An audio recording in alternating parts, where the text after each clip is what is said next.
Everbaş Çarpel Medya izleyicileri, bir hafta sonunda daha Mehmet Gül'le beraber bölgede gelişen olayları yorumlamaya çalışacağız. Mehmet Herame. Abi. Mehmet, yine ben böyle bir özetle başlayayım. Tabii Sonra ki. tek tek konulara gireriz. Böyle bir Evet. Bu hafta neler oldu, neler bitti onlara bir bakalım. Sonra diğer konulara gireriz seninle birlikte.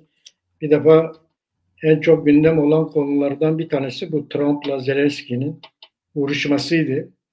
Bu çok ilginç bir görüşmeydi. Ve bütün dünyayı sarstı.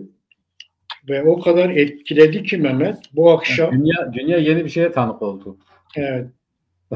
Bugün şu saatlerde İngiltere'de 15 ülkenin liderleri, 15 ülkenin katıldığı bir Ukrayna zirvesi yapılıyor. Şu anda yapılıyor zirve. Daha önce yapılacağını açıklamıştı İngiltere. Bu zirvede Türkiye'de var. 15 tane ülke katılıyor. Bunların ismini önümüzdeki dakikalarda söylerim. Kimler var bu zirvenin içerisinde. Rojalat'taki partiler Abdullah Öcalan'ın açıklamasından memnun olduklarını ve biz her Kürdistan'ın bütün parçalarında bu işin barış içince çözülmesinden yanayız dediler. Öyle bir açıklama yaptılar. Ayrıca PJAK da bir açıklama yaptı. Onlar da APO'nun çağrısını destekliyoruz dedi. Rojalat'taki bu Türkiye'deki gelişen diyalog sürecine bakış açıları bunlar Rojalat'tan.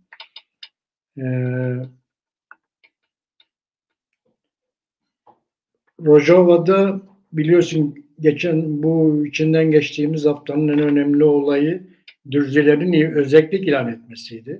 Ve İsrail'in de bunu sahiplenmesiydi. Bu çok önemli bir şey. Dürziler bununla da kalmadılar. Bir ordu kurduklarını söylediler. Ordu kurduklarını söylediler ve bizim ordumuz Suriye'nin düzensiz bir ordunun parçası ancak olabilir dediler. Düzenli bir ordu değil, düzensiz bir ordunun ancak parçası olabileceklerini söylediler. Bu arada oradaki Alevilerin de bir özellik taleplerinin olduğu açıklandı. Onlarda da öyle bir gelişme var ve İsrail her ikisine de sahip çıktı, o bölgelere. Kimse dokunamaz dedi. Bu şekilde yavaş yavaş Suriye'de gidişat belli oluyor Mehmet. Neye varacağı hemen hemen belli oluyor. Erbil'de biliyorsun bir forum düzenlendi. Erbil 25 forumu. Onu konuşuruz sonra, neler oldu, neler bitti. Bayağı katılımlı bir forumdu. O foruma katılanların bazıları bugün Diyarbakır'daydı. Diyarbakır'da Dicle Toplumsal Araştırma Merkezi'nin hazırladığı bir panel vardı. O foruma katılanların bir kısmı gelip burada da bugün konuştular. Bunlarla ilgili biraz bilgi veririm ben. Katıldım o toplantıya.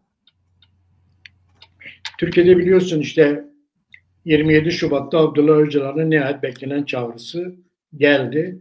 Her nedense 1-2 gün önceye geldi. Kimse beklemiyordu böyle bir çağrıyı.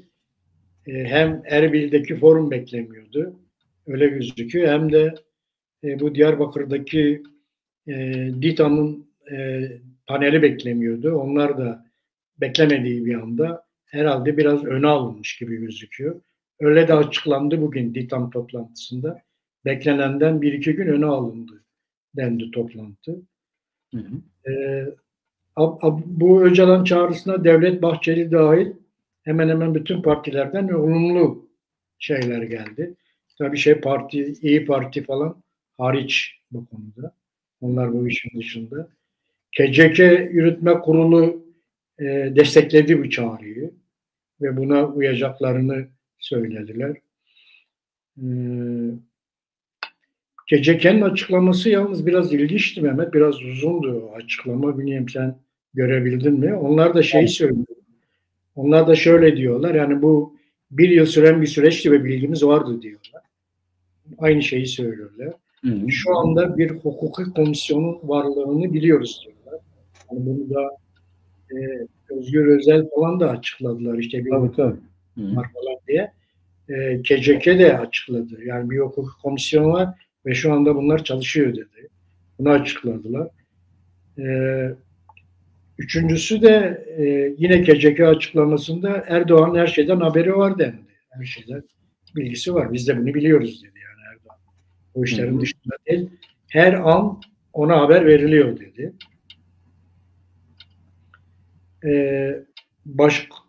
Bir ilginç açıklaması da KCK'nin Başkan APO'nun örgüte danışmadan adım atmayacağını söyledi. Bu da ilginç bir belirlemeydi. Yani demek ki bu yaptığı çağrılar falan örgüte danışarak yapılmış bir çağrı. Bundan sonra örgüte danışmadan adım atmayacağını söyledi.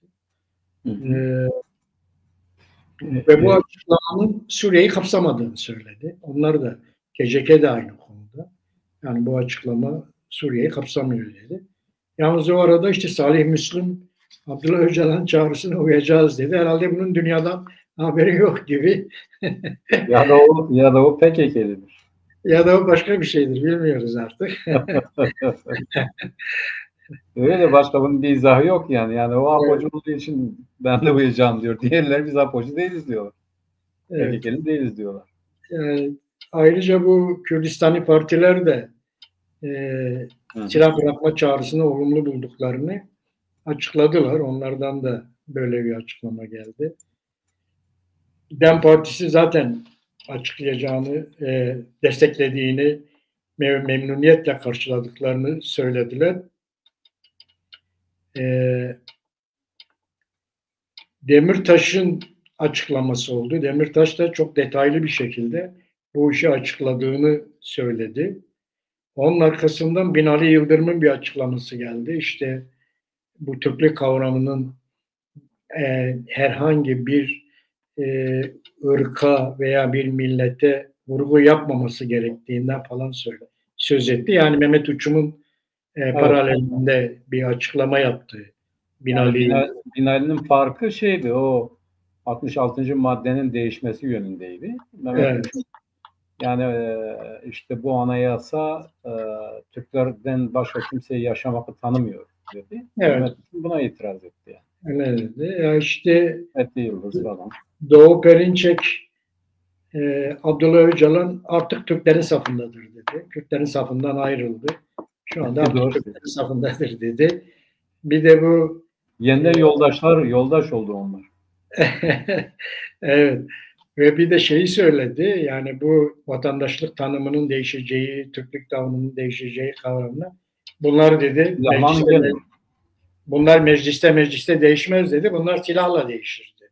Tabii silahla öyle gelin diye. Değiştirmek istiyorsanız gelin. Bunu ancak silahla değiştirirsiniz dedi. Böyle mecliste konuşmayla falan bu işler olmaz dedi.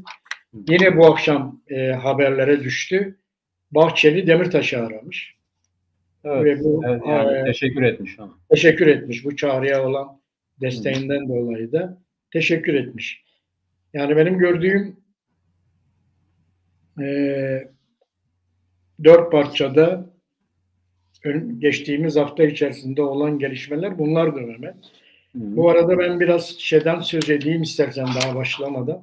Bu DİTAM'daki evet o iyi olur abi. Buradaki panel, evet bu panel oldu. Bu panele katılanlar daha bir kısmı da Erbil'den geldiler zaten. O panel bitip buraya gelmişlerdi.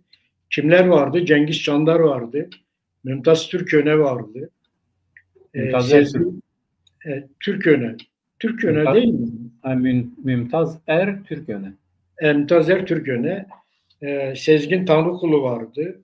Mesut Yeğen vardı. Emin Aktar. Mehmet Emin Aktar. Ekmen yok. Emin Ekmen. Bu Deva Partisi. Mehmet Emin Ekmen evet. O vardı. Mehmet Altan vardı. Bir de Ruhavioğlu vardı. Bunlar gelmişlerdi. Hepsi de konuştular. Tabii süreççi olduğu için, canlı olduğu için hepsi de bu konu üzerinde yani bu Abdullah Öcalan'ın 27 Şubat'ta yaptığı açıklama üzerine konuştular. Böyle çok kısa onların ne söylediklerini de söyleyeyim öyle değerlendireyim. Hem de seyircilerimiz de belki merak ederler. Ne oldu Diyarbakır'daki şeyde, panelde. Cengiz Çandar diyor ki PKK'nin Abdullah Öcalan'ın çağrısına uymaması mümkün değil diyor. Zaten onların uyacağını biliyorduk diyor biz. Onlar uyacaklar bu çağrıya. İkincisi diyor bu süreç çözüm süreci değil diyor. Bu bir diyalog diyor. Bu çözüm değil diyor şu anda. Çözüm süreci değil diyor. Bu görüşmelerin 1 yıl önce başladığından bilgimiz var diyor. Bunlar 1 yıl önce başladılar görüşmeye diyor. Bu sürecin içerisinde Neçirvan Barzani de var diyor. Cengiz Çandar. Bunlar da burada diyor. Kandil yetkilileri daha önce bu mektubu almışlardı diyor. Bunlar biliyorlardı diyor. Bu mektubun ne olduğunu diyor. Onu zaten geçen hafta konuştuk. Yani o 5 tane bir gittiği meselesi. Orada bunlar da onayladılar yani evet. Daha önce gitti bu mesele.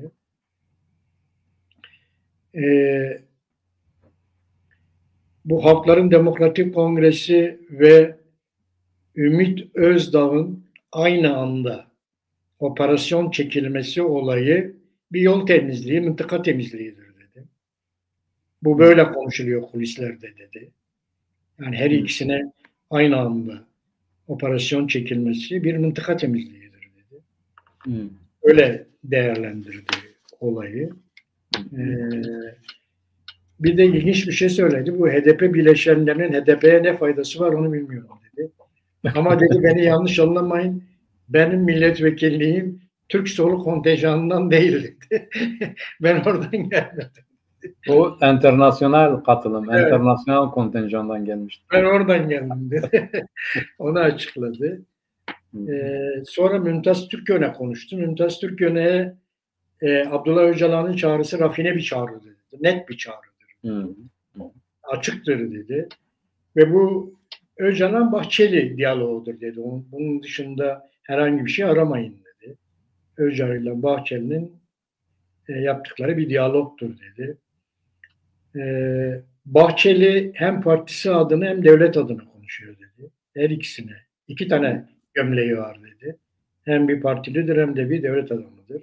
İkisinin adına konuşuyor dedi. Bahçeli Kürtlere sesleniyor. Abdullah Öcalan da Türklere mesaj veriyor dedi. Abdullah Öcalan'ın açıkladığı mesaj şeye değil dedi. Kürtlere değil dedi. O mesaj Türklere ait. Türklere verildiği mesajdı. Devlet Bahçeli'nin açıklamaları da Kürtlere verilen mesajdır dedi. Böyle bir aralarında görev şeyi var dedi. Görev bölüşümü var. Görev bölüşümü var dedi. Coğrafya bizi kader birliğine zorluyor dedi. Bu coğrafyadaki ve bu konçedeki bölgesel gelişmeler bizi kader birliğine zorluyor dedi. Ben dedi Devlet Bahçeli'nin açıklamasından sonra dedi çoğu kişi beni aradı, MHP'li arkadaşlarım beni aradı. Ne oluyor diye diyor. Onlara da izah etmeye çalışıyor. Onlar da şaşkındılar diyor. Onu anlattı.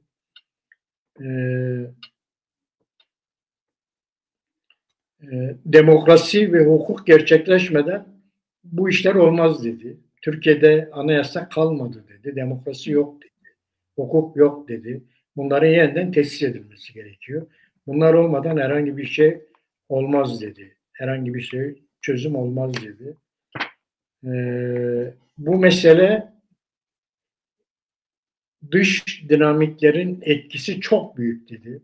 Bu gelişmelerde dış dinamiklerin etkisi çok dedi.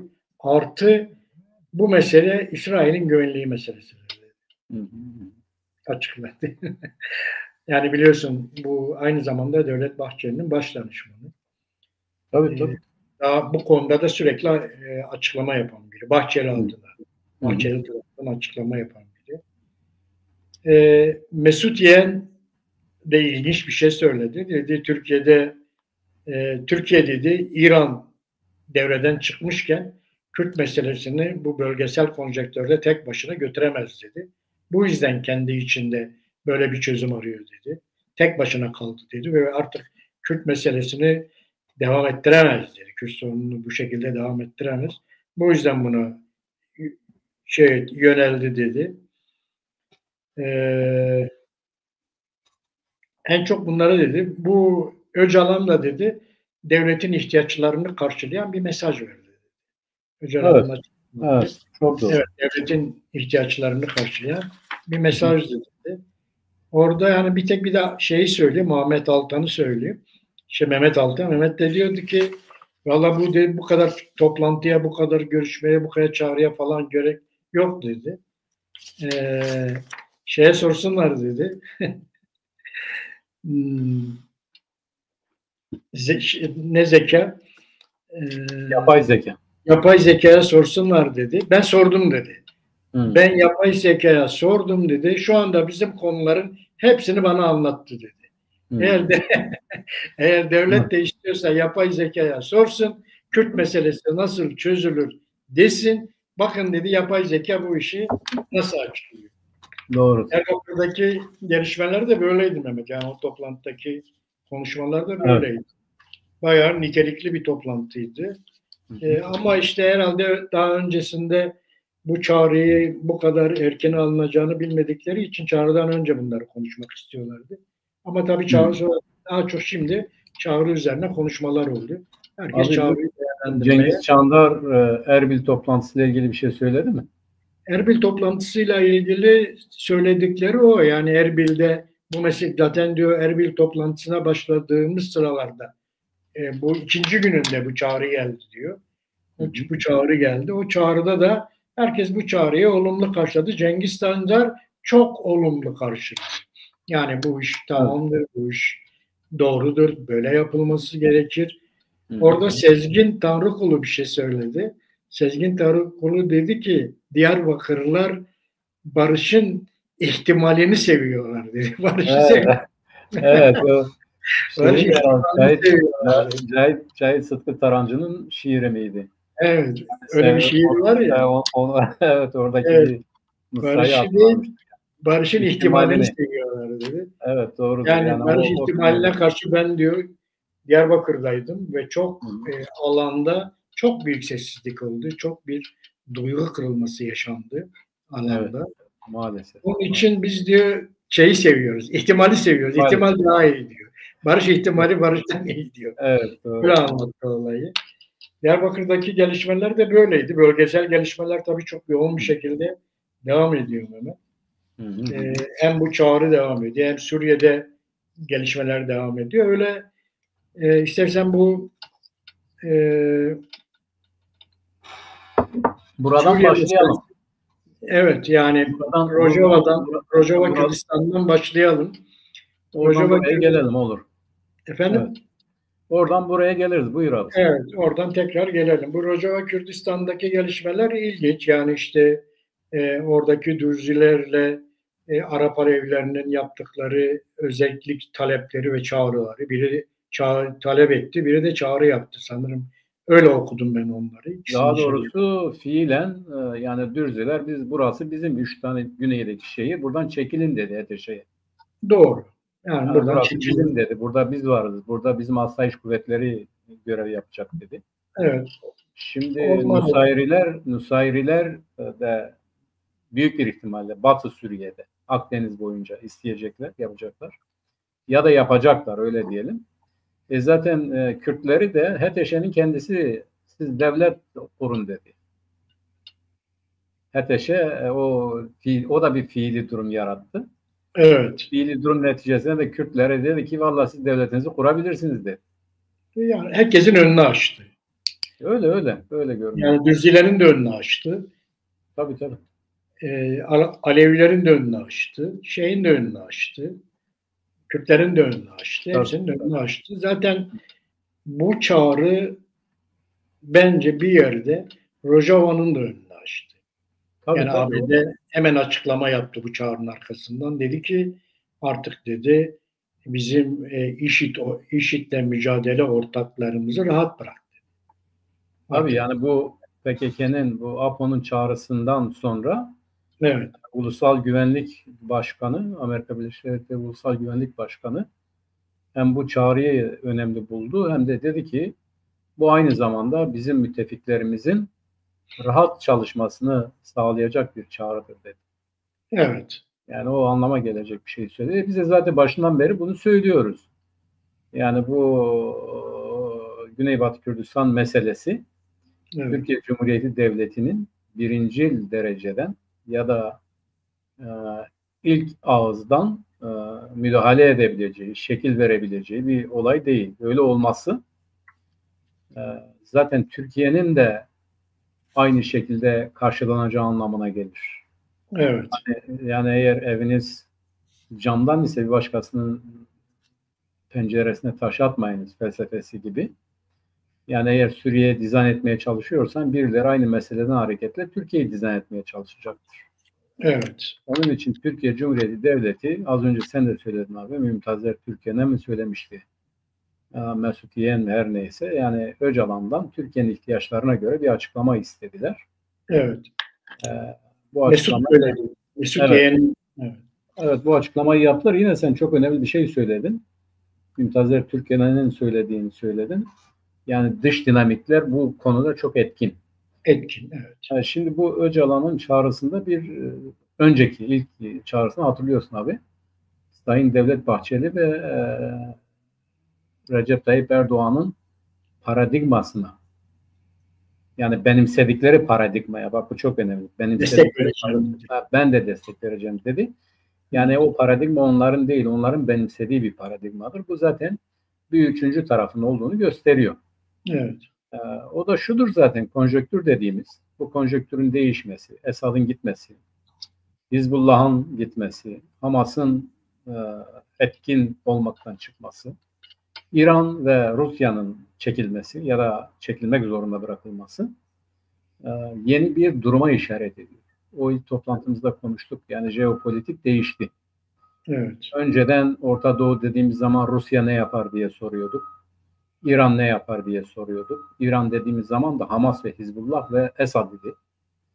Ve Yemen'deki güçler idi. Bu açık olan bir şeydi. İran dediğimizde ya da Haçlı Şabi idi, işte Irak'taki Haçlı Şabi idi.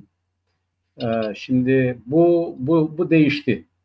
Yani şimdi Orta Doğu dediğimiz zaman dikkat edersen abi, İran savunmayı ya da kendisini korumayı içeren açıklamalar yaptı. Evet. Geçen gün ne Pezeşkiyan ne dedi? Geçme Namert Köprüsü'nden, sel aparırsa aparsın seni. Yatma bilmiyorum ne gölgesinde, yer ise aslan yesin seni dedi. Bir Türkçe şeyden hareketle. Bütünüyle İran'ın iç güvenliği ya da İran'ın güvenliğine yönelik mesajlar veriyorlar. Şimdi bu jeopolitiğin değişmesiyle beraber Türkiye Cumhuriyeti Devleti ne olacağını bildiği için bu aynı zamanda statükonun belirlenmesi anlamına da geliyor yeniden. İşte bu yeni statükonun belirlenmesi sürecinde Türkiye'nin sıkıntı yaşamaması için içeride sıkıntı yaratabilecek kuvvete, güce, PKK'ye istediğimiz gibi bir açıklama yapın. Yani siz denklemden çıkın dediler. Evet. Yani yarın öbür gün Suriye görüşülürken Türkiye'de de bu mesele var, siz de bunu böyle yapın denmesin diye. Bak biz çözdük kendi meselemizi. Mesele yok bizde. Onun için yani Türkiye'nin Öcalan'a bu çağrıyı yaptırmasından çok Türkiye'nin de içerisinde bulunduğu daha üst bir kuvvetin bu meseleyi çözün ya da bu meselenizi çözün, çözmezseniz biz çözeriz anlamında yorumlanabilecek kuvvetlerin şeyi sonucunda ya da bunların bunu hissetmesinin neticesinde. Öyle diyelim. Ya da bunlar Türkiye Cumhuriyeti Devleti biliyor, devlet tecrübesi vardır. Bir Lozan'ı yaşamış, Sevr'i yaşamış, Mondros'u yaşamış, her neyse. Yani Birinci Dünya Savaşı'na, İkinci Dünya Savaşı'na kadar, ondan önceki uluslararası yeniden şekillenmelere kadar bütün süreci bilen bir devlet olarak, yani düşün ki bugün Trablusgarp'ı bırakmış, Şam'ı bırakmış, Hicaz'ı bırakmış bir devlet. Yani Tuna'dan Hicaz'a kadar uzanan bir devlet. Bütün bunları kaybetmiş ve yaşamış bir devletin tecrübesi vardır. Bunu gördü. Yani eğer Suriye yeniden şekillenecekse, Orta Doğu projesi dedikleri hadise bu. Türkiye'nin de bir biçimde yeniden bu süreçte belirleneceği hadisesidir. Onun için tedbirlerini aldı. Kendisi açısından tehlike olabilecek kısımları nötralize etmek için de elindeki en etkin faktör olan Öcalan vasıtasıyla diğer kuvvetlere de bir talimat verdi. Bu talimatın gerekleri de yapılacak deniliyor. Deniliyor diyorum. Yapılır Evet. mı? Çok farklı bir şey abi. Sen az önce bu KCK'nın açıklamasından söz ettin. Evet. Orada benim için en önemli şey şu. Yani biz buna uyacağız, gereklerini yapacağız demekten çok. Yani o öyle diyecekler, diyebilirler zaten. Ondan çok önemli olan şu, Öcalan'ın fiziken gelip bu işi yürütmesini istiyor. Yani buna bağlıdır. Bu işin sağlıklı bir şekilde yürümesi, Öcalan'ın gelip kongrede bu işi yürütmesiyle alakalıdır. Onun için fiziksel özgürlük istiyor. Yani herkesle görüşebilsin, gidip gelebilsinler, kendisi buraya gelebilsin, buna fiilen önderlik etsin diyorlar. Olmayacak bir şey bu zaten. Evet, olmayacak.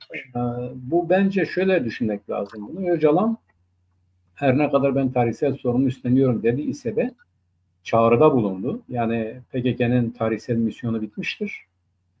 O konjonktüreldi. Yani reel sosyalizm konjonktüründe bizim yürüttüğümüz bir hadiseydi. O bitti.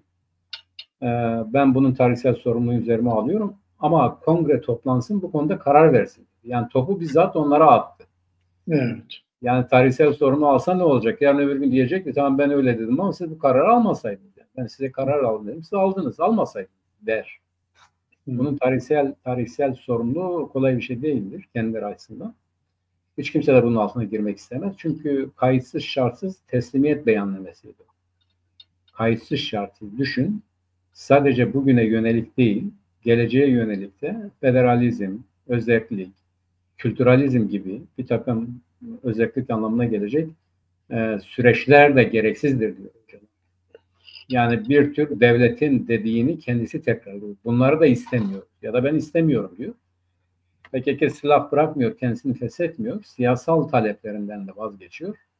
Bunları beyan ediyor. Bunu karar altına alın dediğiniz zaman adeta KCK'da öyle kolaysa ya da öyle yapılabiliyorsa gel kongreyi sen yönet, bu kararları sen al diyor. Sen de bu karar alma süreci içerisinde ol diyor. Bunun olmayacağı, yani Türkiye Cumhuriyeti Devleti'nin bunu yapmayacağı aşikar bir şeydir.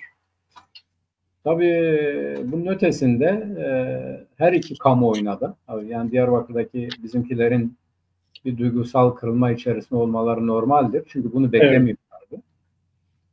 Yani benim anam da Türktür dediği hadise ikinci defa bu ondan daha etkili bir şekilde. Hani diyorlar ya biz taktik yapıyoruz. Ya bu taktiktir böyle diyoruz ama aslında öyle olmayacak. Bu taktik hep kendilerine karşı bir taktik olur. Ama bu ciddi bir kırılmadır. Herkes açıktan Türkiye Cumhuriyeti Devleti'nin de Öcalan'ın bu çağrısı karşısında evet bu barış sürecidir. Biz bu meseleyi çözeceğiz beyanlarının olmasını istiyorlardı. Bunların hiçbirisi olmayınca normaldir bu duygu kırılmasının olması falan. Fakat şey de net olarak ortaya çıktı. Biz başından beri onu da söylüyorduk. Diyorduk ki yani PKK'nın bu işe paydos etmesi, silahları bırakması ama siyasal taleplerinden vazgeçmesi anlamına gelmiyor. Gelmemelidir. Öyleydi. Onu o anlama geliyor. Fakat Güneybatı Kürdistan, PYD, YPG nedir? Bizi ilgilendirmez dedi. Evet. Ya bu işte başından beri böyleydi zaten. Hatta şöyle diyelim. Yani uluslararası güçlerin o Mümtazer Türkmen'in değindiği uluslararası daha üst bir kuvvetin telkini şöyledir. Yani Suriye'ye dokunmayacaksınız, biz sizin iç güvenliğinizi sağlayacağız. Yani sizin güvenliğinizi tehdit eden PKK tamam bu işi bıraksın ama siz de Suriye'de oluşacak Kürt inisiyatifine, özelliğine, federasyon ya da federal Suriye'ye müdahale etmeyeceksiniz. Bak dikkat et. Bu kadar zaman geçti aradan Türkiye Cumhuriyeti Devleti yetkilileri ya da bu sürece katılan herhangi biri şunu demedi. Bu çağrı hepsini kapsıyor demedi. Tam tersine Bahçeli kime teşekkür etti? Bu açıklamanın hepsine önemlidir ve katılıyorum dedi, destekliyorum dedi. Yani özel olarak bu açıklamayı, Öcalan'ın bu açıklamasına katılıyorum, destekliyorum, tarihsel önemdedir dedi. Selahattin Demirtaş'ı aradı, teşekkür etti. Demek ki bu zaten kendilerinin istediği de bu kadardır. Hayır bunun içerisinde Güneybatı'da vardır, PYD, YPG de vardır demedi hiçbirisi. Dikkat edersin. Evet. Ve şimdi bu sürece muhalif eden iki kesime de baktığımız zaman yani Kürtler nereden muhalefet ediyor, Türkler nereden muhalefet ediyor ya da kim destekliyor ve niçin destekliyor? Kısaca ona da değindikten sonra geçelim abi. Kürtler şuna muhalefet ediyor. Ya biz böyle bir şey beklemiyorduk. Silah zamanı geçti ama siyasal Kürtlerin talepleri açısından geçen herhangi bir şey yok. Kürtler hala haklarından mahrum bir millet olarak yaşıyor. Biz haklarımızı istiyoruz. O duygu kırılması bununla alakalıdır. Yani sen bırakırsan bırak ama biz sana katılmıyoruz dediler. Kürtlerin muhalefeti bu yöndendir. Ya da silah bırakmama inisiyatifi sendedir ama bizim adımıza bir kayyum gibi konuşman senin inisiyatifinde gerçekleşecek bir şey değil. Biz bunu istemiyoruz, buna katılmıyoruz dediler. Yani bugün Kürtlerin %90'ı, %99'u Öcalan gibi düşünmeyen, hani işte bütün Kürtlerin yüzü Türkiye'ye yöneliktir diyen, çok affedersin böyle adeta mecbur bırakılarak Öcalan'ın konuşmasını okumak zorunda bırakılanlar, bak dikkat et kimin okuduğu çok önemlidir. Onun gibi düşünenlerdir. Yani bu işi paydos etmek isteyen, hiçbir şey olmamış gibi, adeta bir kabustan uyanmış gibi konuşan insanlar hariç Kürtler, kendi bilincinde olan, hakkını hukukunu bilen Kürtler diyor ki silahlı mücadelenin bununla bir alakası yoktur. O zaten miadını doldurmuş bir hadiseydi. Bunu bırakabilirler, PKK'yı da feshedebilirler ama Kürt halkının hakları bakidir, caridir ve biz bugünkü bu hukuksuzluk düzenine karşı mücadele ediyoruz ve etmeye devam edeceğiz. Kürtlerin muhalefeti bu. İyi oldu dedikleri tek şey nedir? İyi oldu dedikleri tek şey ya bu işin artık işe yaramayan bizim gençlerimizin, çocuklarımızın da ölmesi dışında bir sonucu olmayan bu silahlı mücadele kısmıydı. Bu iyi oldu diyorlar. Şimdi bu Türkiye tarafından baktığımız zaman örneğin Perinçek ne diyor? Bu, yendik seni diyor adeta. Sen teslim oldun diyor. Onun için bıraktın diyor. Sen öyle şeymeyi geç diyor. Artık sen Türksün diyor. Yani. Biz seni Türk yaptık. Bu Cengiz Han'ın ilginç bir şeyi vardır. 2 sene esir kalıyor. Sonra çıkıyor kendi çadırına gelince evine. Yanında 2 tane adamla geliyor. Karısı diyor ki karısı böyle 2 tane çocuğu gösteriyor. Seninkiler bunlar. Bunlar senden sonraki kocamdan diyor. Sonra da soruyor bu yanındakiler kim diyor. Ben onları Türk yaptım. Türk yaptım diye çevirdi aslında Moğol yaptım. Ben onları Moğol yaptım. Yani kendisine biat edenin kendisinden olduğuna dayalı bir görüş. Perinçek de onu söylüyor. O artık Türktür, bizden biridir. Çünkü Türk saflarına kapılmıştır. Onlardaki aidiyet meselesi bu şekildedir. Daha moderndir öyle diyelim. Yani ilkel kısımları olmakla beraber. O da zaten alem Türk'tü diyordu. Doğrudur. Artık o saflardan konuşuyor. Sen de söyledin. O Mümtaz Ertüken'e de söyledi. Daha çok Türklere hitap ediyor. Doğrudur. Ama Türklerin bu kısmı ona seviniyor. İyi ki bu iş bitti diye seviniyor. Bir kısmı da şunu söylüyor. Diyor ki ya tamam yani bunlar bunu bıraktı. Siz bunlara ne vaat ettiniz? Kendi hükümetini eleştiriyor. Yani siz ne verdiniz? Bizi kapaklı ne konuştunuz? Bunlar durduk yerde bu işi bırakmaz, tatil etmezler. Siz mutlaka bir şey verdiniz. Birincisi bu. İkincisi bunu açıklayın diyorlar. Kimsenin açıkladığı falan yok. Sen de dedin. Bir yıldır bu iş devam ediyormuş. Öyledir. Hatırlarsan 6-7 ay önce Besyo Hazret dedi ki başkana şantaj yapıyorlar. Bir şey yaptırmaya zorluyorlardı. Evet. Biz bunu kabul etmeyi biliyorduk zaten. Yani 6-7 ay önceden itibaren haberimiz vardı. Biz de bunu konuşuyorduk zaten. Öyleydi. Bu tabii bir şey de değil. Yani herhangi bir taviz değil. Yani bazı haklarının tanınmadığı anlamına da gelmiyor. Bunlar da belli zaten. Yani Mehmet Uçum'un konuşmaları bunu söylüyor. Bahçeli bunu söylüyor. Ne diyor Bahçeli? Diyor ki işte umut hakkından faydalan diyor. Yani gel Ankara'da yaşa ya da daha özgür yaşa oradan çık diyor. Bunları yap çık diyor. Yani bu bir ne diyelim ona tanınan bir imtiyaz, bir ayrıcalıktır.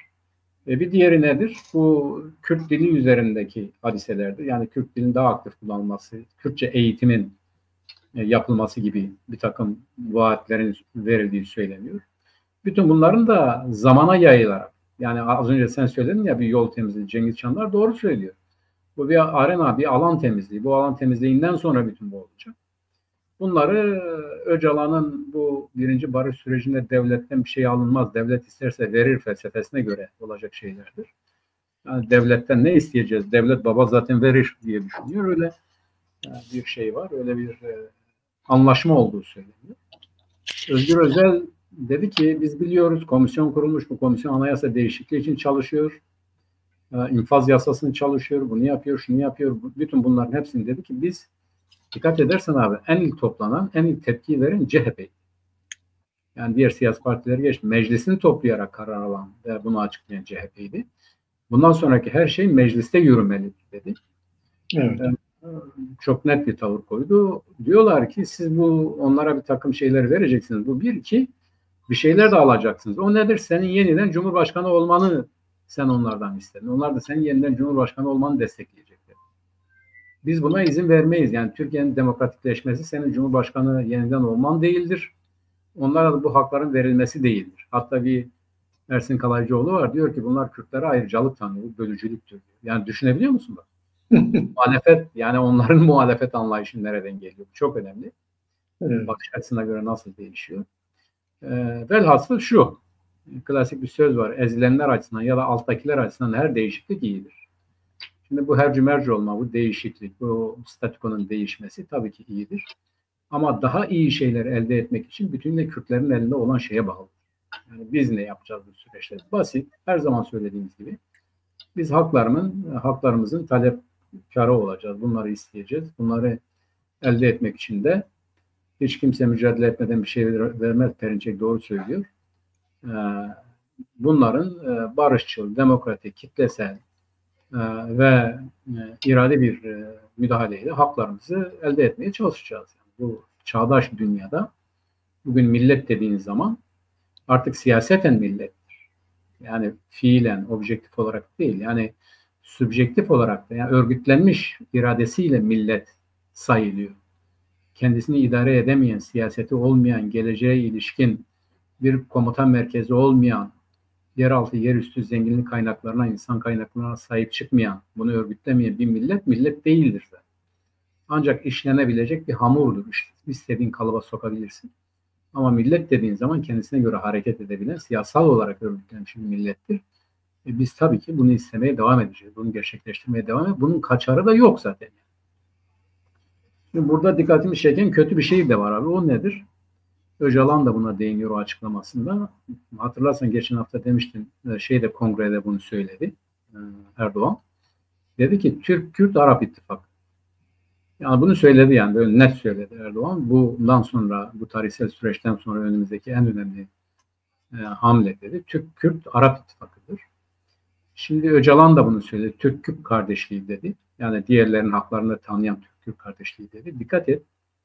Biz neye karşıyız abi ya da neye eleştiriyoruz? İdris-i Bitlisi. Fakat İdris-i Bitlisi'nin anlaşması iki ayrı öznenin anlaşması. Diyor ki yerelde biziz. Biz buranın sahibiyiz. Sen bizi koruyacaksın. Biz de sana asker ve vergi vereceğiz. Ama buranın sahibi biziz diyor. Sen buranın sahibi değilsin diyor. Çok önemli bak. Evet. Yani bir halk adına, o zaman tabii ki millet diyemiyoruz ama 17 sancak, kaç tane bilmiyorum neyden müteşekkil Kürdistan bölgesinin Osmanlı İmparatorluğu bünyesinde bir varlık olarak tanınması hadisesiydi. Böyle bir anlaşma yapıldı. Buna bile Kürtler ne diyor? Hain diyor. Yani İdris-i Bitlisi ihanet etti Kürtlere deniyor. Şimdi burada ortada hiç böyle bir şey yok. Hiçbir şey istemiyoruz. Ve bir de diyor devlet ve toplumla bütünleşin diyor. Bak bütünleşin. Türk ve Kürt kardeşliği sanki de bunu bozan da yanlış olarak kullandığı kapitalist moderniteymiş gibi. Evet. Yani ya da Kemalizmmiş gibi. Ya bu bir realite, bir objektif bir durum. Bu yani 1800 yani Gülhane Hattı Hümayun'u ya da Tazminat Fermanı'nda beri süren bir şeydir. Osmanlı da Kürtleri giderek batıdan esinlenerek merkezileştirmeye çalışmış. Merkezi idarenin yönetimine ve Kürdistan'a sömürge demiş. İşte bu neydi? Yeni Kürdistan'ın başkentini de oluşturdu. Bu Van'a yakın bir yer var. Onun adı nedir? Moltke bunu güzel açıklıyor yani. Diyor işte bunun oluşturmasıyla beraber Kürtlerin ayrıcalıklarını ellerine almasıyla beraber müthiş bir isyan var diyor. Yani Kürdistan her tarafında isyan var. Bizim topraklarımızı aldınız, Ermenilere verdiniz diyor. Yani bunu o zamanki Alman yüzbaşı Moltke yazıyor açık net bir şekilde. O zamandan beri bu çaba var. Mustafa Kemal 2. Mahmud'un gerçekleştirdiği, yapamadıklarını yaptı. Şimdi bu Türkiye Cumhuriyeti Devleti de bunu sürdüremedi. Bak başkanlık sistemine geçiş de bunun ifadesidir. Belki de en önemli sürpriz şu olacak bu süreçte. Madem ki PKK Kürtler adına tırnak içerisinde bu işe paydos etti, biz devlet ve toplumla bütünleşeceğiz dedik. Yeniden parlamenter sisteme dönüş mümkün olabilir. Yani bu yeni bir seçenek olarak ortaya çıkabilir. Çünkü başkanlık sistemi bütünüyle Kürtlerin siyasetin dışına itilmesi anlamına gelecek bir çare idi. Ama şimdi ne oldu? Hem bu çare olmadı, bu gerçekliği örtmek, yok etmek arasında, hem de bu başkanlık sistemi burjuvazinin, egemenlerin kendi içerisinde birilerinin bastırılması anlamına da geldi. Yani hiç kendileri de idare edemiyor, aynı zamanda kendileri idare etmek için hiçbir yasayı tanımamak zorunda kalıyor. Yani şey diyor ya, nedir Mümtaz Ertürk'ün anayasa yok. Çünkü bir tarafın, bir kliğin ya da devlet içerisinde bir kliğin egemenliği, haklar, hukuklar diğerlerinin bastırılmasını gerektiriyor. Bu da hiçbir yasaya, anayasaya sığmaz, mümkün değil. Yani ihtiyaçlar geliştikçe, güçlendikçe hiçbir yasaya sığmaz. Yani onu geçen hafta da konuşmuştuk. Evet. Onun için buradaki bir gerici, kötü, yani diğer milletlerin aleyhine olan söz hangisidir? Türk-Kürt ittifakı gibi birilerine karşı oluşturulması düşünülen, Tayyip Erdoğan'ın da işte bu neo-Osmanlıcılık olarak ifade edebileceğimiz yayılma siyaseti ve Kürtlerin de buna alet edileceği siyaset.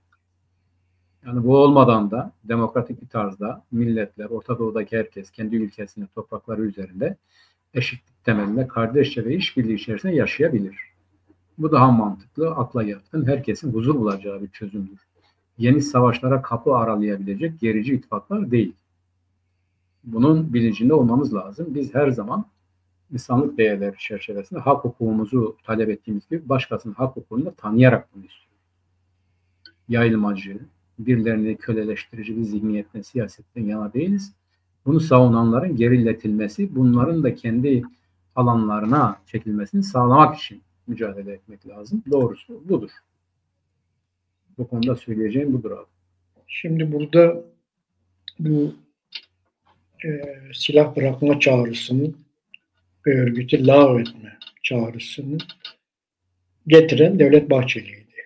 Evet. Çık, silahları bıraktırır, örgütünü lağvettir, biz de sana umut hakkı tanıyalım dedi. Yani bırakalım diyoruz. Sen dışarı çık.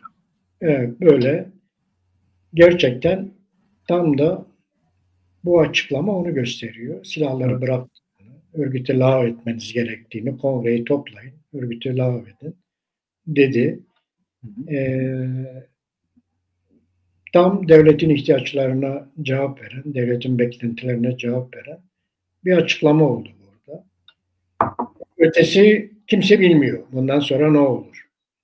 Bundan sonra ne olacağı devlet babanın vicdanına kalmış bir şey işte. Evet, bu nasıl müzakere edilecek, nasıl olacak veya bir yıldır neler konuşuldu, neler bitti veya şu anda devam eden o hukuk komisyonunun çalışmalarının içerisinde neler var, neler yok. Bunu kimse bilmiyor. Onun için bu konularda herkes temkinli. Yani ne oluyor, ne bitiyor. Bir de hani bu Türkiye'nin yani bagajı da çok düzgün değil. Bu konudaki bagajı da çok düzgün değil. O yüzden Diyarbakır'da o Şeyh Said Meydanı'nda insanların kafasını öne eğip oradan ayrılmaların altında bu var. Yani bu ne oldu? Biz ne yaptık? Nasıl oldu bu iş? Nasıl böyle bir çağrı geldi? Peki biz ne elde ettik? Bizim şeyimiz nedir? Böyle bir şey. Tabii bunu şimdi bu çağrıyı destekleyenler farklı bir şekilde ülkeyi dolaşıp anlatacaklar. Yani işte ilk defa mesela bunu Cengiz Çandar bugün dedi. İlk defa bir Kürt hareketi dedi. Yenilmeden kendi kendini feshediyor. Bu 25-26 tane Kürt hareketi var dedi. En son hareket kendini yenilmeden feshetti. Yani bu sanki çok büyük bir kazanılmış gibi böyle anlatılacak bize. Bunu şey yapacaklar. Ama yani ben şuna baktığımda bu çağrının veya Öcalan'ın yakalanış şeklinin, Öcalan'ın uçakta ben devletin hizmetindeyim demesinin ve hizmet etmek istiyorum. Devlet Bahçeli'nin de buna vurgu yapmasının, devletin hizmetindeyim dedin, hadi çık dedi. Evet. Bunları konuşmasında. Şimdi bunun Kürt mücadele tarihi geleneğiyle hiç alakası yok. Yani mesela Gazi Muhammed hiçbir zaman teslim olduklarına böyle bir şey söylemedi. Sizin emrinizdeyim demedi. Asla. Veya Kasımlo böyle bir şey demedi. Ben sizin emrinizdeyim demedi. Veya Molla Mustafa böyle bir şey söylemedi. Veya görülmemiş bir şey, görülmemiş. Evet, Celal Talabani böyle bir şey söylemedi. Veya Seyit Rıza böyle bir şey söylemedi. Veya Şeyh Said idam sehpasına giderken bile böyle bir şey demedi. Her ikisi de böyle bir şey demedi. Veya İhsan Nuri Paşa böyle bir şey demedi. Yani hiçbir Kürt hareketinin de bir yakalanma olayından sonra ben devletin hizmetindeyim diyen bir Kürt mücadele geleneği yok. İlk defa sıradan burada. Kürt yok. Sıradan Kürt yok abi. Evet, böyle bir şey yok yani. Böyle bir gelenek yok. Bu tamamen Kürt geleneğinin dışında bir şey, bir çalışma. Ve her ister İran'da olsun, Kürtler İranlılarla otursun, ister Kürtler Iraklılarla otursun, isterse Türkiye ile otursun. Her zaman kendi şartlarını ileri sürmüşlerdir. Kendi taleplerini ileri sürmüşlerdir. Tabii. Böyle devletin taleplerini dile getirmemişlerdir. Yani Molla Mustafa Barzani'nin Irak'la yaptıkları anlaşmalara bakıyorsun. Hep Kürtlerin talepleri değil de getiriyor. Gazi Muhammed'in yaptığı şeylere bakıyorsun. Hep Kürtlerin talepleriyle. Şimdi ilk defa Kürtlerin talebi dile getirilmeden bir çalışma, bir anlaşma veya bir çağrı yapılıyor. Hiçbir talebiniz, hiçbir şey yok. Karşılığında hiçbir şey olmadığı gözüküyor. Bu da Kürt geleneklerinin, Kürt mücadele geleneğinde böyle bir şey yok. Evet. Yani Kürtler masaya oturduklarında kendi talepleriyle oturmuşlar. Burada böyle bir şey gözükmüyor. Yani kendi talepleri gözükmüyor. Bundan şu çıkmasın. Yani acaba silah bırakmaya karşı mıyız? Hayır. Biz de uzun zamandan beri silahların zamanını doldurduğunu, zamanla uygun artık bir mücadele biçimi olmadığını, artık bunun demokratik mücadele yollarıyla yapılması gerektiğini biz çoktan söylüyoruz. Ve bu silahın bırakılmasına biz de çok seviniyoruz. Bırakılması doğru bir şeydir. Ama mücadele geleneği açısından bir şey talep etmemek, bir de devletin hizmetindeyim demek. İki, yani bunlar Kürt mücadele tarihinde olmayan Kürt gelenekleri değil bunlar. Başka bir gelenek bu. Evet, yani rastlanmamış. Bizim tarihimizde böyle bir şey rastlanmamış. Tarihimizde böyle bir şey yok. Yani mesela sen demin İdrisi Bitlisi'den konuştun. Belli şartlar sürüyor öyle. Burayı ben yöneteceğim diyor. Burası benim diyor. Tabii. Yani ta o zaman 1800'lü yıllar, 1700'lü yıllar. Oralardan bahsediyoruz yani. Tabii 1514. 1500. Yani 600-700 yıl önce. Evet. Yani adam bir de bak şimdi biz niye ona karşıydık biliyor musun abi? Yani şimdi artık daha rahat konuşabiliriz. Bağımsızlık isteyenler her türlü uzlaşıcı adama hain diyorlar. O zamanki konsept buydu. Onun için ona hain diyorduk. Niye? Osmanlılarla işbirliği yapmış. Ya istese de o zaman zaten bağımsızlık kuramaz. O ayrı bir şey de. Şimdi bak İdrisi Bitlisi Osmanlı tarihini okuduğun zaman batıya yönelen, batıya açılmak isteyen, batıya doğru yayılmak isteyen bir imparatorluğu doğuya yönlendiriyor. Bak onun öncesinde de onların akıl hocasıdır yani İdris. Evet. Yani Osmanlı paşalarının sarayda akıl hocasıdır. Onları yetiştiren adamdır. Bunları doğuya yöneltiyor. Bir o zamana kadar çok dağınık olan Kürtleri vesairesini onlarla birlikte toparlayabiliyor. Yani yönlendirme gücü, kuvveti yüksek olan bir adam. Direngen bir adam. Yani o kadar da biz eleştirsek, bunu yapsak, şunu yapsak da kendi varlığını, kendi mevcudiyetini ya da Kürt mevhumunu yok eden değil, güçlendiren bir adam. 1500'lerden 1838'e kadar ya da işte Bedirhanilere kadar, Bedirhani aynı zamanda mutasarrıftır biliyorsun abi. Yani vergi topluyor. Kendi bölgesinde Hakkari'den Van'a kadar o bölgede, o egemen olduğu bölgede vergi toplama hakkına sahiptir. Evet. Topladığı vergiden Osmanlı'ya veriyor. Ordusu var, adına para bastı. Dikkat et. Ya da Şeyh Ubeydullah, yani bu basit bir şey değil. Şeyh Ubeydullah Osmanlı paşalarının da hilafet hakkı olmadığını savunup halife benim diyebilecek kadar öne çıkan bir adam. Yani Ubeydullah'ın en önemli hadiselerinden biri o. Ve dikkat et abi, 4 tane devlet de bu adama karşı çıkmış. Aynen Mani'yi ortadan kaldırdıkları gibi Ubeydullah'ı da ortadan kaldırmak için Rusya, İran, Türkiye, ne kadar İngilizler, ne kadar kuvvet varsa hepsi bu adamı yok etmek için bir araya gelmiş. Evet. Şimdi Kürt mevhumu, yani biz kendi tarihimizi de bilmediğimiz için ya da bilmek için bir çaba sarf ettiğimiz için Kürt mevhumu her zaman kendi coğrafyasına güçlü olmuş. Bak yeni genetik testlerde ne çıkıyor? Bak bu çok önemli. Hani Fars'tır, Mars'tır diyorlar. Değil bak. Ahameniş diyorlar. Öyle bir şey değil. Agameniş, Partlar, Zazalar, bunlar süreklilik içerisinde aynı genetik yapıya sahip halk grubudur bunlar. Yani bugün bunlar bilimsel olarak da tespit edebiliyoruz. Şimdi işte bu halk grubu daha sonradan Kürt adını alan, yani bize Kürt adını da veren kimdir? Sümerlerin bize Kur demesinden sonra işte Selçuklular, İran Selçukluları, Kürdistan diyorlar, Kürt beyleri diyorlar. Kürt oradan itibaren kullanılan bir kavram. Her zaman kişilikli olmuşlardır. Her zaman kendi coğrafyalarında kendilerini yönetmek için ne gerekiyorsa onu yapmışlar. Hiç kimse gidip ben sizin emrinizdeyim, senin kulunum, buyum, şuyum dememiş yani. Hiçbir zaman olmamış. Yani şimdi değil, geçmişe gittiğimiz zaman, ulus bilinci olmadığı zaman da böyle olmuş.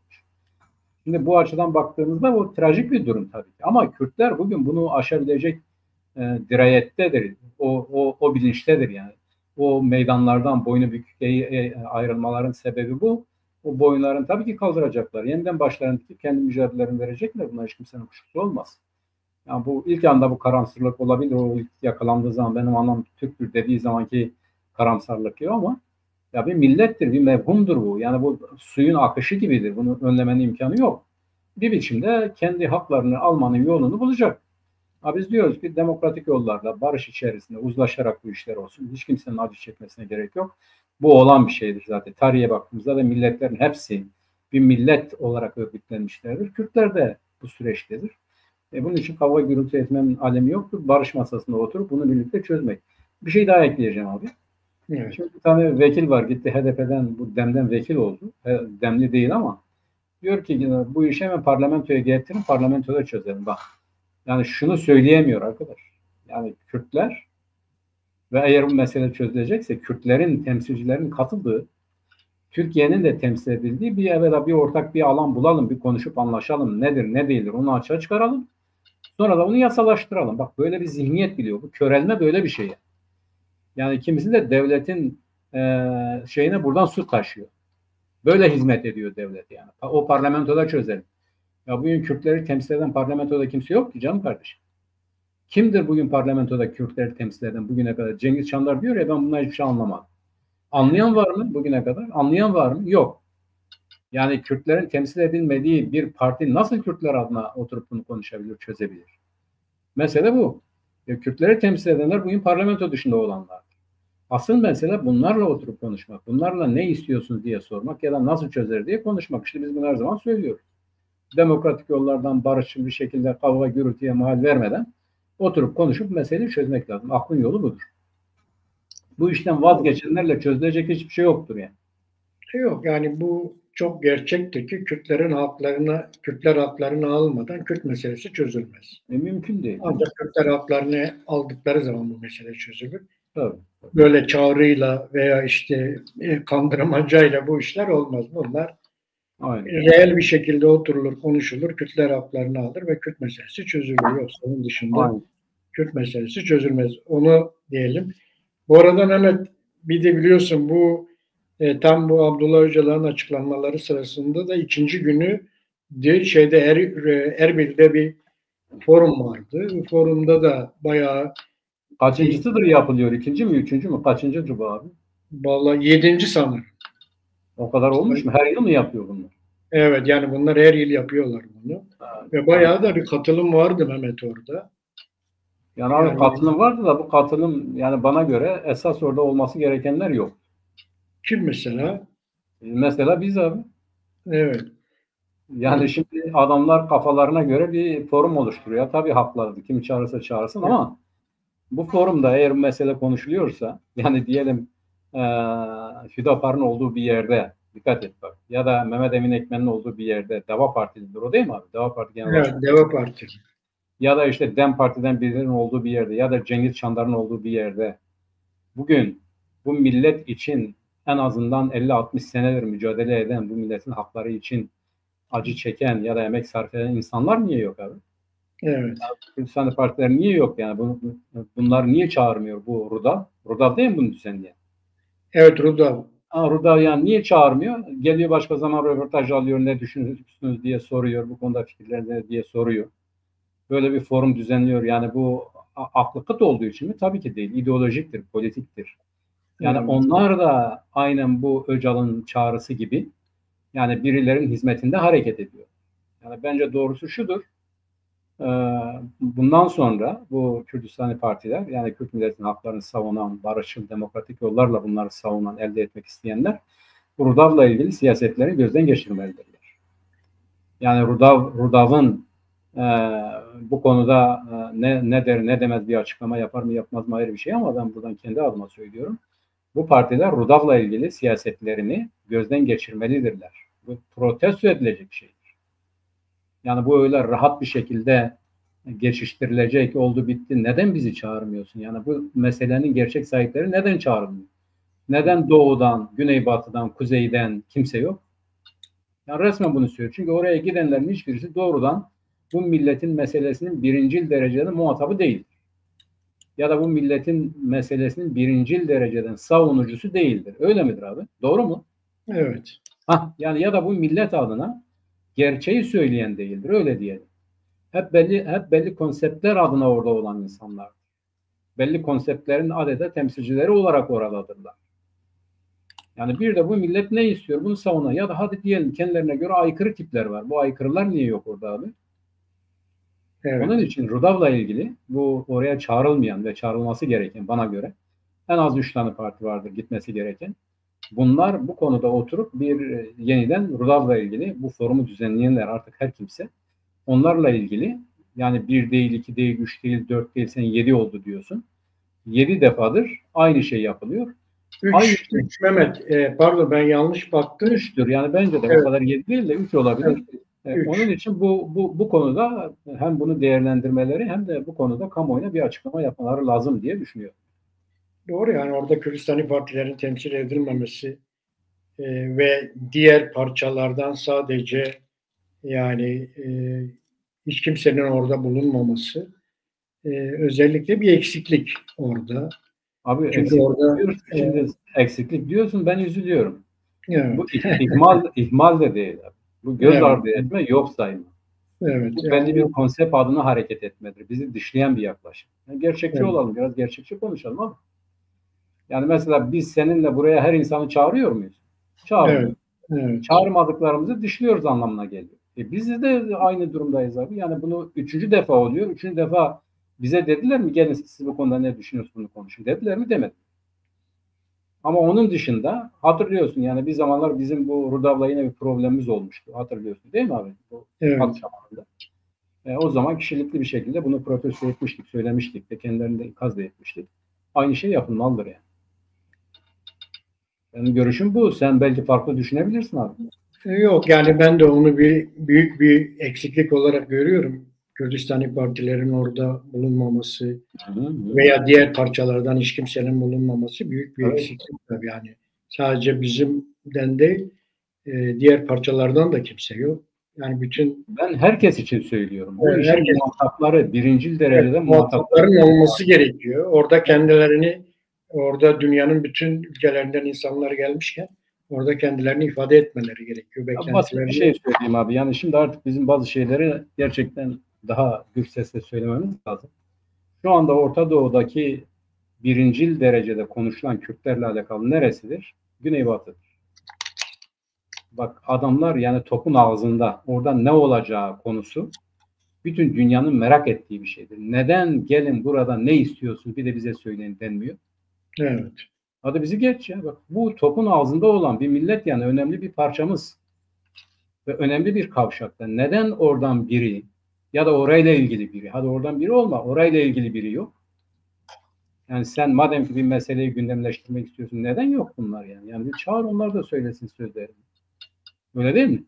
Evet. Orada bir şey var, bir eksiklik var. Bunu görüyoruz yani. Şimdi bu forumda bir Abdullah Öcalan'ın çağrısına denk geldiği için daha çok da orada bu çağrı konuşuldu. Hemen hemen konuşmacılardan çoğu da bu çağrıya destek verdiklerini söylediler. Yani hem güneyde merkezi hükümet bunu söyledi, hem Talabani cephesinden Kubat aynı şeyleri söyledi. Bunun içerisinde bir destek olduğunu, bu destekleyeceklerini falan söylediler. Ve bundan etkileneceklerini, eğer Türkiye'de bu iş bu şekilde bir evci olursa, değişime gerekirse biz de bundan çok etkileniriz gibisinden şeyler de söylediler. Olumlu anlamda. Tabii orada Güney bundan etkilenecek. Yani bunun etkilenmemesi mümkün değil. Olumlu yani, anlamda etkilenecek. Yani. Evet, olumlu yanda etkilenecekler yani. Eğer Rojava'da gerçekten bir statü elde edilirse, yani Kürtler orada bir takım haklarını elde ederlerse, elbette ki Güney'de, Kuzey'de, Batı'da hepsi bundan etkilenecekler. Zaten her taraftan, doğudan da olumlu cevap geldi. Onlar da aynı şeyi söylediler. Yani çünkü PJAK orada da problemdir abi. Evet, biz bu işlerin barışçıl bir şekilde çözülmesini istiyoruz falan dediler onlar da. Onlar da öyle açıklama yaptılar. Olumluydu yani oradaki şeyler. Herkes silahların bırakılmasını, bu işin barış içerisinde çözülmesinin olumlu olduğunu söylediler yani. Onu orada bir problem yok. Yani orada bir problem yok. Ama gelelim ki dünya o kadar çok değişiyor ki tam biz bu işleri konuşurken Beyaz Saray'a Zelenski gitti ve Trump'la Zelenski orada acayip bir şov yaptılar. Herhalde şov mu diyelim, rezalet mi diyelim bilmiyorum. Vallahi şovdu Mehmet. Yani bu önceden kurgulanmıştı. Yani gazetecilerin anlattıklarına göre önceden kurgulanmış bir şey bu. Özellikle hani şey diyorlar, yani Zelenski'yi yemlediler diyor. Zelenski de bu oyuna geldi diyorlar. Öyle anlatıyorlar. O anlamda hazırlanmış. Tamam, ona katılıyorum. Yani bir mizansen değil yani. Evet, canlı yayında işte böyle bu şekilde, yani gene Zelenski Ürdün kralından iyi davrandı Mehmet. Ürdün kralını perişan etmişti. Evet, Zelenski acaba canlı yayında olduğunu biliyor muydu? Biliyormuş ama. Yani onun için o öyle yiğitlik yapmış. Ciğeri yemiş. Yani. Biliyorlarmış yani, şeymiş orada. Zaten Ukrayna'nın Dışişleri Bakanı böyle kafasını elinin arasına aldı. Çok kötü durumlara düştü orada. Ya utandı. Yani bu ne rezalettir dedi o. Yani onu izlerken çok utandı. Şimdi abi eskiden tabii diplomasi tarihine geçecektir. Bu ilktir. Yani böyle bir şey olmuş mu bilmiyorum ben. Fakat şöyle şeyler olmuş. Eskiden abi bu diplomatik misyon atayan devletten çok atanan devletin inisiyatifindeymiş. Yani diyelim ki Amerika'da bir elçi olsun. Örneğin Ukrayna'nın elçisi Amerika'da olsun. Amerika devleti, ABD ona maaş veriyor. Onu barındırıyor. Yani Ukrayna değil de ABD onun sorumluluğunu alıyor. Fakat şöyle şeyler de yapıyorlarmış eskiden. İşte diyelim ki bu elçilikler kendi ülkelerinin o devletle ilişkilerini iyi ayarlayamadığı zaman işkence yapıyorlarmış onlara. Yani diyelim Ukrayna temsilcisi olsaydı ABD'de eskiden, Amerika diyormuş ki yani sen niye bu yeraltı yerüstü zenginlik topraklarının bize verilmesini, bu madenlerin bize verilmesini sağlayamadın diye ona işkence yapıyorlar. Zorluyorlarmış. Yani eziyet ediyorlarmış. Şimdi o aklıma geldi, o diyaloglar, onlarla görüşmeyi izlerken dedim ya Trump şimdi bunu indirin bunu Beyaz Saray'ın altına, mahzene demesin mi? Yani zorla imzalatmasınlar bu adama. Trump'tır bu, yapar. Bu bir rezalet bence.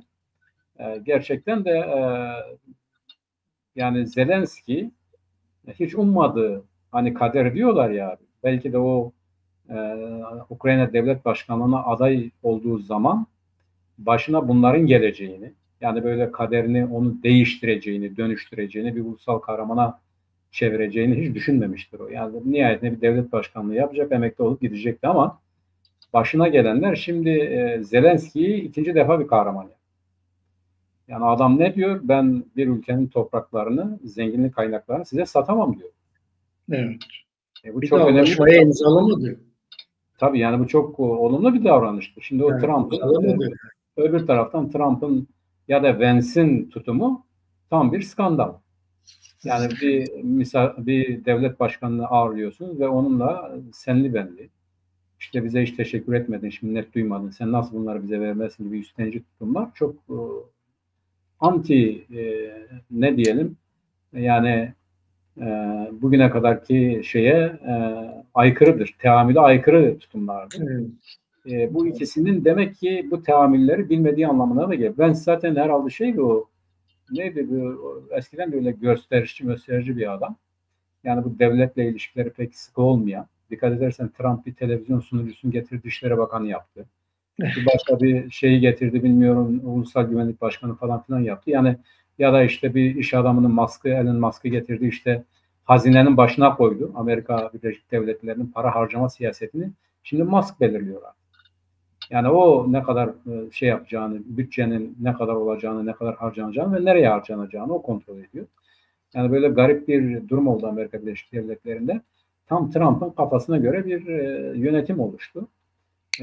Ona karşı o tutumu da bana şeyi anımsatıyor. Yani Ukrayna adına gidip Putin'le görüşmesi zaten bir skandaldı. Zelenski'nin olmadığı yerde ben Putin'le konuşup anlaştım. Evet. Demesi. Ama şimdi bunu örtmek için de Zelenski'ye hadi imzala bakayım bunu demesi bir zamanlar Roma'da abi. Yani bir kurala aykırı bir şey oluyor. Tabii dedikodusu olunca diyorlar ki bunu nasıl kapatacağız? Daha büyük bir skandal çıkarın diyor. Daha büyük bir rezaletle onu örtmeye çalışıyor. Şimdi Trump'ın geldiğinden beri yani yok ben Kanada'yı istiyorum, gelsin bizim 51. eyaletimiz olsun, ya da Grönland'ı istiyorum, yoksa ben zorla alırım, ya da bu kanal bizimdir, biz onları size verdik, siz sahip çıkamıyorsunuz, yeniden geri istiyoruz gibi. Yani bir yaptığı bir diğerini gölgede bırakacak şekildeki bu davranışları, tutumları Zelenski ile zirve yaptı. Şimdi Zelenski ne oldu şu anda? Bütün Batı Avrupa'yı aldı arkasına abi. Dünyanın geri kalanını, yani Amerika gibi düşünen ya 7 devlet ya 8 devlet çıkar Amerika'dan korkanlar. Onun dışında herkes Zelenski'ye aferin diyecek. Zelenski'yi olumlayacaktır. Bak dikkat et, Amerika Birleşik Devletleri Zelenski'nin bu tutumuna rağmen silah yardımına devam edecek. Yani öyle hemen kesemez yani. Onları Rusya karşısında beçare bırakamaz. Hele bu skandaldan sonra. Şimdi tabii ki Zelenski doğru. Bence yani bu savaş neden çıktı? Trump diyor ya, savaşı çıkaran Zelenski'dir, diktatördür falan. Tamam, seçim yapılmadı. O bakımdan diyebilirsin yani meşruiyeti tartışılır, bir devlet başkanı ayrı bir şey. Fakat bu Malta'daki anlaşmaya göre, yani Sovyetlerin dağılması sürecinde Malta'daki anlaşmaya göre Birleşik Devletleri kuran Beyaz Rusya, Ukrayna ve Rusya Federasyonu Amerika ile bir anlaşma yaptı, NATO ile. Dedi ki bizim bu Birleşik Devletler topluluğu her türlü tartışmanın dışındadır. Yani NATO şemsiyesi altına girmesi, NATO'nun genişlemesi vesairesine aykırıdır dedi. Biz bunlara müsaade etmeyiz, ya da bunu anlaştılar Malta'da. Biliyorsun o statüko Yalta'da imzalandı. Yani Sovyetlerin muzaffer çıktığı savaş neticesinde Yalta'da, Rusya'nın yani Sovyetlerin egemenliği altında olan şehrinde Yalta'da yapıldı. Ama çöküşten sonra da Malta'da yapıldı. NATO alanında yapıldı. Bu oradaki anlaşmayla alakalı bir şey. Şimdi Ukrayna ben şeyden çıkacağım dediği zaman nedir o? Yani Birleşik Devletler topluluğundan çıkıp NATO'nun egemenliğine gireceğim dediği zaman Rusya çok rahat bir şekilde yapamazsın dedi. Amerika'da hayır yapabilir dedi. Bugün de yapabilir demiyor. Yani bu o statüko değişikliğinde ortaya gelen yeni statükonun bir gereği olabilir. Fakat savaşı başlatan şey değildir. Yani savaşı başlatan Zelenski değildir. Bunu isteyebilir. Ama Rusya ne yaptı? Sen bunu isteyemezsin diye zaten oradaki yönetimi de değiştirmek istediği için müdahale etti. Ve Amerika da zaten bunu Ukrayna'yı Rusya'ya karşı bir savaşa itti. Bunu başlatan Amerika Birleşik Devletleri'dir aslında. Ama her ne olursa olsun bir ülkenin, Birleşmiş Milletler tarafından ülke olarak kabul edilen bir yerin herhangi birinin egemenliğine terk edilmesi, işgaline terk edilmesi düşünülemez. Bu kurallar çerçevesinde konuşuyoruz bunu. O bakımdan Zelenski bütün problemli tutumlarına rağmen kendi ülkesini ve kendi zenginlik kaynaklarını savunmada, sahip çıkmada haklı zeminde duruyor. Yani Rusya'nın orada işi yoktu. Rusya'nın bir an önce oradan çıkması, Ukraynalılar tarafından hangi yönde hareket edeceğine karar vermesi onların inisiyatifinde olan bir şey. Ona biz müdahale edemeyiz diye düşünüyorum. Şimdi zaten ya Avrupa hemen o geceden sonra Zelenski'ye hepsi yani destek mesajları verdiler. Tabii. Sarkozy orada da destekledi zaten. Evet, çok acil de bir toplantı İngiltere'nin öncülüğünde. bir toplantı düzenlenme kararı aldılar ve bu akşam bugün orada toplandılar. Şu anda toplantı devam ediyor. Daha sonuç bildirgesini görmedim ben. Yani 15 ülke katılmış oraya.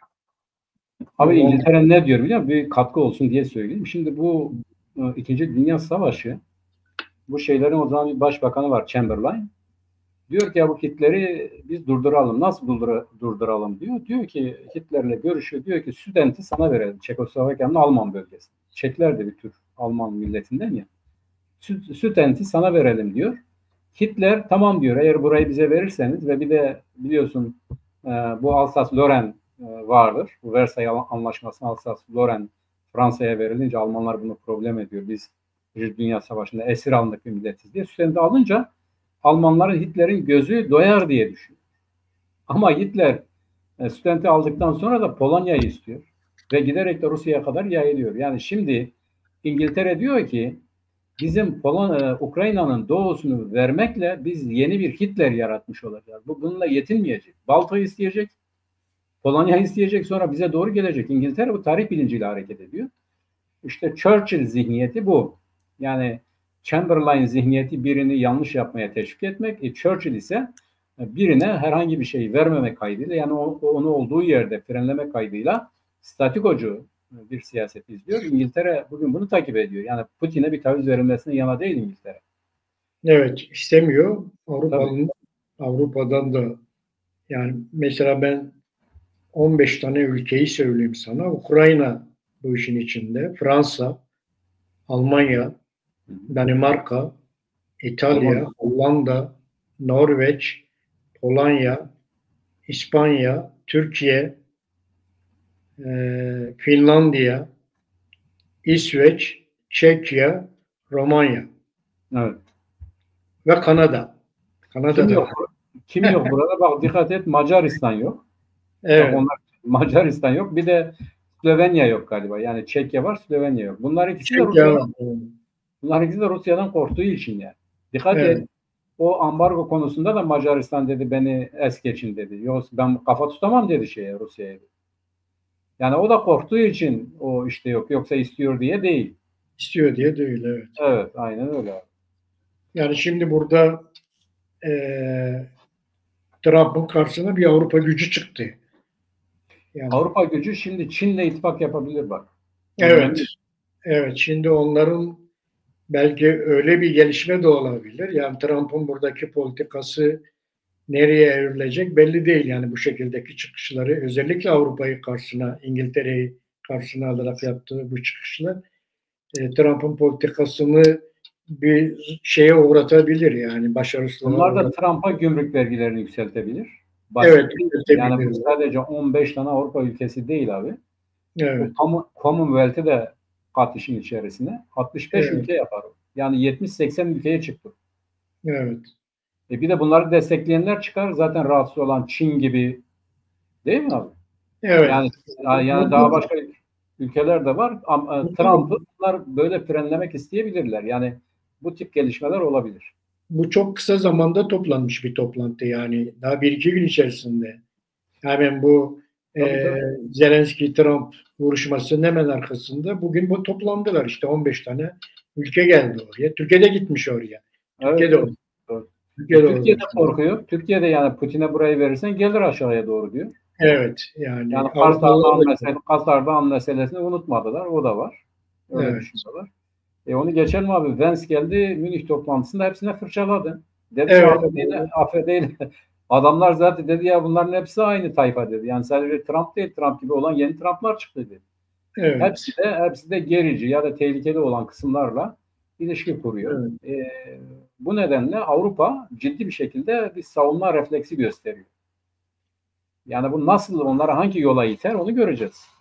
Evet, yani Avrupa sanki bir yol ayrımına doğru gidiyor. Öyle gözüküyor yani. Yani onu göze alamaz abi. Sana söyleyeyim onu. Fakat Amerika Birleşik Devletleri'nin yeniden kendileriyle ilişki kurabilecek yere gelmesi için ne yapabilirler? Bana göre onu araştırıyorlar. Onu düşünüyorlar.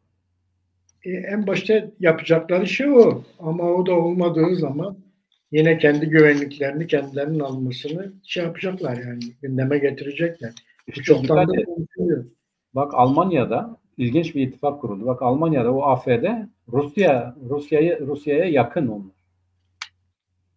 Yani onlar diyor ki Ukrayna'dan bize ne diyor? Rusya alırsa alsın diyor. Onun için Putin'le araları iyidir. Putin de onları destekliyor. Bak Trump ve Putin. Şimdi bu Avrupa'da mesela Meloni'yi sistem biraz herhalde izole etti. Yani Meloni'yi kendilerine bağladılar. Evet. Meloni Avrupa'ya uyum sağladı gibi. Evet. Yani şimdi bu AfD henüz o düzeyde değil. Yani Avrupa sermayesi AfD'yi de mesela şey de öyle. Nedir o? Le Pen de öyle. Le Pen de Avrupa burjuvası onu Avrupalı yaptı. Yani tamam aykırıdır ama Avrupa'nın aykırı çocuğudur.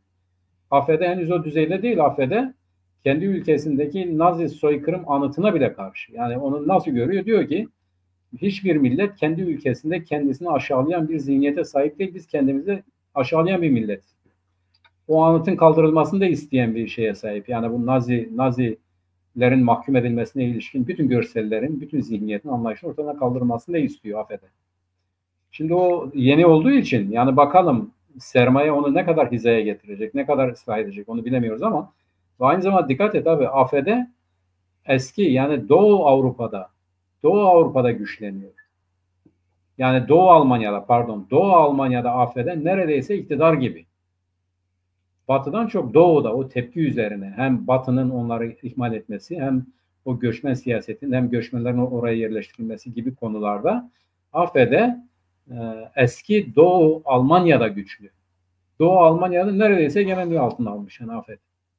Evet. Ne kadar bu ıslah edilir, ne kadar uyum sağlar o zaman gösterecek bir şey ama o da diyelim Putin'e sıcak bakıyor Ukrayna'dan bize ne diyor? Bunları almayın bırakın ne yaparlarsa yapsınlar diyor. Yani Trump Avrupa'da da var yani. Onun için Trump Avrupa'da kendisi gibi düşünenlerle ittifak yapmaya çalışıyor. Böyle yani ABD ile Avrupa arasındaki gerilim biliriz bölgede Kürtlerin aleyhine bir gelişmeye neden olmaz. Çünkü orada evet orada bir koalisyon var. Uluslararası bir koalisyon var. Onun içerisinde herkes var. Orada Kürtlerin aleyhine bir gelişmeyle sonuçlanmaması dileğimiz. Bu Avrupa bugünkü toplantının şu anda sürmekte olan toplantının sonuç bildirgesini görelim. Haftaya onu da konuşuruz Mehmet. Yani evet, bölgenin ne kadar etkilenecek ABD-Avrupa vuruşmasından veya geriliminden Kürtler bundan nasıl etkilenir, nasıl bir politika izlememiz gerekiyor? Bunların hepsini yeniden ele almak gerekiyor. Olur abi. Çünkü her şey çok hızlı gelişiyor, çok çabuk değişiyor. Evet. Yani olaylar o kadar hızlı gelişiyor ki yani her hafta o kadar çok konu birikiyor ki bütün konuları konuşmaya şansımız olmuyor Bugün de süremiz doldu. Geçmişiz epey geçmişiz. Evet, geçtik de süremizi. Evet sevgili Çarpel Medya izleyicileri bir programın daha sonuna geldik. Önümüzdeki hafta yeni bir programla Mehmet Gül'le birlikte yine karşınızda olacağız. Şevbaş Mehmet. Şevbaş abi.